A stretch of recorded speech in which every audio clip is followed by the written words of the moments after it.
This is the Detroit Sports Podcast Network. We will review Michigan's spring football game, and is there any hope for the Juwan Howard era at Michigan? That and more in the season finale of Michigan Podcast next. But there's going to be one team that's going to play solely as a team. No man is more important than the team. No coach is more important than the team. The team, the team, the team.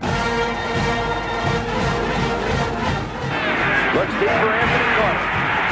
Waits for it. Hit. Caught. They said you can't be Ohio State. Now what? Brady gets terrific. Throws it. And a touchdown. Knight again. Schultz just before Brazil got him. And a leaping interception by Woodson. Harbaugh back to throw over the middle. Caught by Collier at the 5 on his feet. Touchdown, Michigan. On its way. It's good. He's 5'7", 179 pounds, a junior at Michigan. But Jamie Morris packs a wallop, and he delivers for Bo Schembechler. And here's your first play. Pressure coming. Second. It is Glenn Steele, number 81, who fought his way through the traffic. Option. And Robinson calls his own number, and he's going to score. Oh, an easy touchdown for Robinson and Michigan.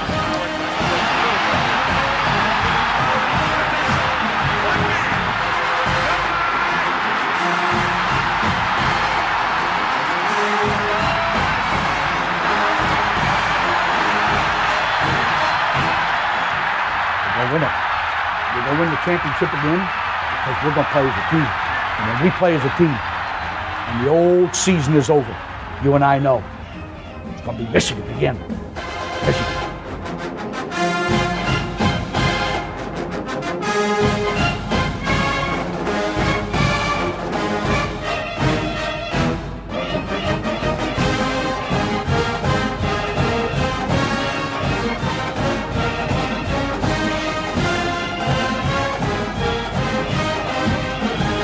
Go Blue, I'm Steve Deace, and welcome to the season finale of Michigan Podcast. Don't worry, who knows how long our hiatus will last. Probably not that long, maybe through April. That's about it. Then we'll be back with more of the mediocre content you have come to love and rarely share right here in our audience. Just kidding. We have grown tremendously, and we are very, very proud and honored for each and every one of you that tunes in here every single episode, especially you Bucknuts. Yours are the best clicks of them all. So let's get to it as we review spring football for Michigan. Michigan held its spring game, the first Big Ten program to culminate spring football practice, which is only fitting because Michigan has been the first place Big Ten football program now for 2 years running and is favored to make it 3 in a row. By the way, do you know how many times Michigan has ever won 3 undisputed and unshared Big Ten championships in a row? The school with more Big Ten championships than anybody else? Never. Michigan's never done that before, but is attempting to do that this year. Do they have the team to do it? Well, let's review some thoughts. Overall, I thought this was just about a perfect spring game for Michigan. Had several top guys out like Blake Corum, Donovan Edwards, and more. Michigan had ended up drafting what was left. And then you end up with a very competitive and physical game to show off some impressive depth and, most importantly, nobody got hurt. Like, it'd been real worried they held a draft and one team dominated the other. It was back and forth the entire game. On specific units, the offensive line may have played without 4 guys. When you count the Arizona State transfers not in school yet, the Stanford transfer is hurt. Trevor Keegan and Zach Zinter set out. So that could be 4 starters on Michigan's offensive line that did not play.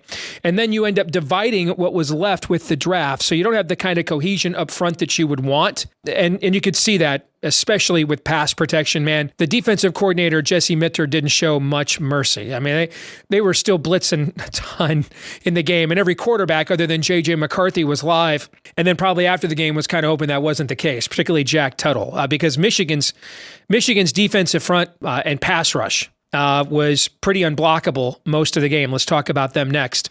When you look at Michigan's interior defensive line, there's a reason Kenneth Gant, I should say, was the number 1 overall pick, but he was good. Rayshon Benny in particular was nearly unblockable most of the day. The Coastal Carolina transfer, Josiah Stewart, showed some get-off as well. He flashed. Really, Michigan's defensive front just took advantage, showed no mercy on the shuffled offensive lines, no mercy at all. They were in the backfield for most of the game on both sides of the ball. Now, as for the backup quarterback battle, I mentioned Jack Tuttle, the Indiana transfer. I really appreciated his moxie. He got off to a good start, but he was too loose with the ball as the game went on. I thought Davis Warren really outplayed him, actually, as the game went on, especially when you consider the game-winning drive that he orchestrated down the stretch for the Wolverines. I thought he threw the best balls of any of the backup quarterbacks. But I will say, the young quarterback I'm the most intrigued by is Alex Orji, who, of course, is part of the RG3 orgy in the end zone clip from last year that went viral. But this is a very impressive physical specimen. He's got a big toolbox. Now he's very raw. Similar kind of really to Joe Milton. And so I think though you're going to see more packages with him this year than we did last year. They did have some packages for him already as a true freshman. That's always a sign that they think there's some promise there. I think we're going to see him even more in those kind of goal line, short yardage, red zone, running quarterback situations. At running back, Benjamin Hall, I think he was perhaps the most least heralded recruit in an unheralded recruiting class, but he showed a lot of patience and instincts and vision for a guy that didn't carry it a lot in high school. I mean, he was the 3rd string running back on his high school team in Georgia last year. Now that team is loaded, but he also didn't get a lot of reps. He did not look unpolished at all. I thought he reminded me, actually, if you're a bit of an old timer now, I'm going to be 50 this year, kind of reminded me of a young Jesse Johnson. You know, that squatty build, patience and vision, looked a little bit like that. I thought he was really impressive for the Wolverines. Peyton O'Leary absolutely abused the former walk-on. I think he still is a walk-on wide receiver, just abused the Michigan secondary all afternoon. He wins the Grady Brooks Memorial Spring Game MVP this year. Now, who knows what that means when we get to the fall? I mean, last spring, Jimmy compared him to Cooper Kupp. Jimmy said he had a Cooper Kupp-like spring ball last year, and then we barely saw him during the season. Maybe this year will be different. We shall see, but he tore Michigan's secondary a new one. And, of course, O'Leary's gain was Amarion Walker's loss. The youngster, I thought, struggled throughout the day in his first live action at cornerback in front of a crowd. This did not look at all like the switch that Mike Sainristil made a year ago, where he looked like he belonged right away and then was one of the best defensive players in the Big Ten last season. I think Amarion Walker still has some developing to do. Thankfully, he's got time to do it. The big question I think that remains here is the kicking game. Now, right now, Tommy Doman is handling all of that. His punts looked more than adequate on a breezy, chilly day, but he wasn't pressured.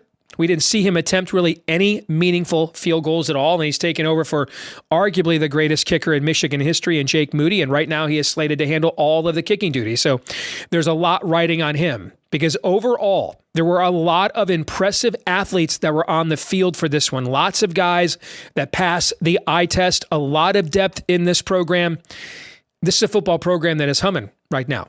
And looks like a team poised to compete for a national championship, something Michigan has not won since 1997. So it was the best of times talking Michigan spring football. When we come back, the worst of times. Where things stand with Juwan Howard and Michigan basketball, with Hunter Dickinson's stunning departure. And now Kobe Buffkin is gone to the NBA. Jed Howard has gone to the NBA. And Juwan is looking at a complete and total rebuild, and not a lot of time here this offseason to do it. We'll discuss that next. All right, we let off with the good news. Now, hopefully that was a spoonful of sugar that made this medicine go down. Let's talk the bad and where things stand for Michigan basketball right now. And I've seen a lot of people comparing what Juwan Howard is facing to what Jimmy faced in 2020.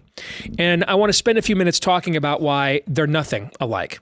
First of all, Jimmy at least had an established track record of coaching success that Juwan does not have. I mean, to this very day, Jim Harbaugh is, for coaches that have coached a minimum of 4 seasons in the NFL, Jim Harbaugh, I still think, has a 5th or 6th best winning percentage of all time. I mean, Jimmy was literally 6 inches away from winning a Super Bowl. Had his team in the playoffs 3 years in a row. It's not the same. There is no pre-established track record for Juwan Howard compared to what Jimmy had. Jimmy also had his own coaching identity to revert to when he was cornered, right? So he kind of went back to his roots. He went old school. We just did bow ball, but that he grew up playing, but we just did it out of more modern formations and with, athletes that he recruited. We have gone through 4 years with Juwan. He has yet to establish an identity. He was known as a defensive assistant in the NBA, but his teams haven't played defense here in the last 2 years. Third, there's been a different point guard here every year that Juwan has been here as well. We don't know what Juwan Howard's coaching identity is because he has yet to establish one. So he doesn't have some roots to go back to the way that Harbaugh did. Jimmy was trying to figure out how to get over the hump with a program that he built. Juwan has proceeded to tear down and broken the program that he inherited, which was already at the top of the heap. So again, the circumstances aren't similar whatsoever. Jimmy was trying to reboot the culture with the existing roster. Juwan now, with Hunter's departure, Kobe's departure, Jet's departure, he's got to completely reboot his own roster. And he needs to have, it's one thing when you've got an entire offseason from January until September to build a culture with guys that have been in your program for a long time. That's what Jimmy had to do. Now, that's not easy. Taking nothing away from that. Juwan's task is much harder. He's got to reboot the whole roster. And when you look at the way the college basketball offseason works, he's really got about 90 days here to do it. And that would also require him overcoming perhaps his biggest weakness as a coach, roster management. I mean, I think we've recruited 12 power forwards, and none of them have been any good.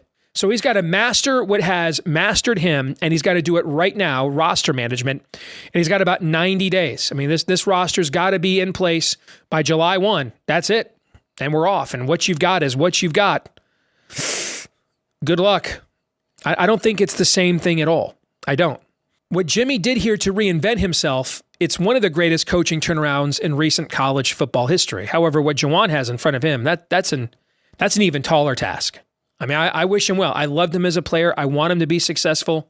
But he essentially has to overcome all of his weaknesses at once to save his job. That's not easy. Because when you look at what Juwan Howard has done here, outside of one good opening weekend in the 2022 NCAA tournament, Juwan has accomplished nothing here without the foundation left behind by John Beilein. And that foundation now is all but gone. Juwan has one more season to establish his own, or there will and should be a coaching change. If Michigan doesn't make the tournament next year, there will be a coaching change here. I mean, consider he hasn't coached without Hunter Dickinson for 3 years. He's won one Big Ten tournament game in his career, and he got thrown out of it. He's got one win ever in one possession games. I mean, this is a lot more difficult than what Harbaugh had to pull off, and what Harbaugh had to pull off was very difficult. Wish him well. I don't think the odds are ever in his favor. This week's Twitter poll results, hey, that's my opinion, so we asked you. Do you believe Juwan Howard can still turn it around at Michigan? 72% of you said no and agree with me. 28% of you said yes. I hope you are right, because I'd like to have fun watching next season. I'm just not anticipating it. Which brings us to our feedback of the week. Since this is our season finale, there's been a ton of breaking news here in the last week that we want to cover as much of it as we can here on our season finale, including Michigan has now launched the first of its 2 lead NIL endeavors. This one is a nonprofit for football that should net the average Michigan football player roughly $40,000 a year in name, image, and likeness. We're going with that. In name, image, and likeness. And so this goes to Garbo, who responds with our feedback of the week. It's a good start. Between all these efforts, we should have a decent, quote unquote, base salary to show recruits. I don't know what you're talking about, Garbo. We're not doing base salaries. These are just name, image, and likeness. That's all it is. Just NIL. It's not a base salary at all. Just NIL. Keep that on the down low. NCAA's coming after us for buying hamburgers. All right, that'll do it. Thank you so much for being a part of the show again this season. Really appreciated all of you. And you guys make this so fun. Love hearing from you. Love the comments, the feedback on Twitter. You can follow us there on Michigan Podcast. You guys helped us to grow again this year and shared the link. You liked, you rated, you subscribed, you 5-star reviewed, whether it's right here on YouTube or on iTunes and elsewhere. Please keep that going.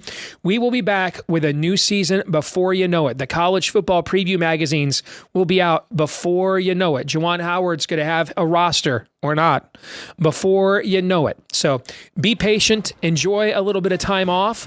Thanks to each and every one of you, fellow Michigan fans. Help us to find more Michigan fans just like you. And until we see each other again, which will be imminent, go Blue.